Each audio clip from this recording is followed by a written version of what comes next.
There was a moment before President Barack Obama's second inauguration last week when, walking through the Capitol Rotunda, he paused before a bronze of Martin Luther King Jr.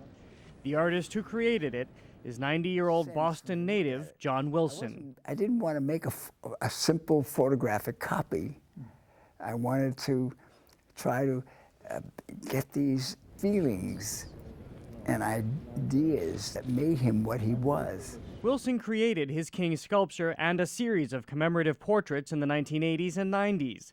To render the civil rights leader, Wilson worked from a series of 15 to 20 photographs.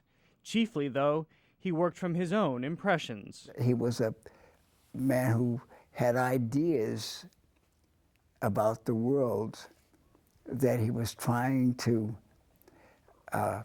make other people feel and understand. It's also a representation of what happened in American life that I think was certainly something that he witnessed and that he was very much part of. Wilson's extraordinary artistic career, one that's taken him from the streets of Boston to the studios of Europe, then Mexico, and back to a homeland in the throes of social upheaval, is now receiving a retrospective at the Danforth Museum of Art in Framingham. John Wilson, Eternal Presence, says Danforth director Catherine French, reveals the artist's enduring humanist touch. It's really looking into the soul of a person. From Wilson's earliest years, his talent was evident and abundant.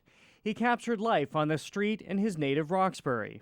This was right after the Depression. There were lots of young kids, and we all sort of lived and played in the street. His talent resonated, and the School of the Museum of Fine Arts grabbed hold of it, admitting him in 1939, and he flourished. At the time, many of his Jewish peers were depicting the horrors they were hearing of the Holocaust. Wilson was mindful of his own. He felt the same responsibility to interpret and to talk about what was happening to African Americans at that time, from his own experience, from his own understanding. One of the most evocative pictures in the show is this one of Wilson's brother. He'd been filled with despair for the racism he encountered when stationed in the South for basic training during World War II. He himself experienced discrimination in trying to find an apartment here in Boston or in other areas of his life. But yet there's not a sense of anger. There are many depictions of parents holding children. One of them is a mother holding a child as she's experiencing her husband being lynched. It's part of a larger piece. This awareness that there's evil in the world, that there's real danger, and yet this sense of tenderness, of wanting to protect. By the war's end, Wilson was exhibiting nationally, and a fellowship from the museum school placed him in Paris studying with Fernand Léger.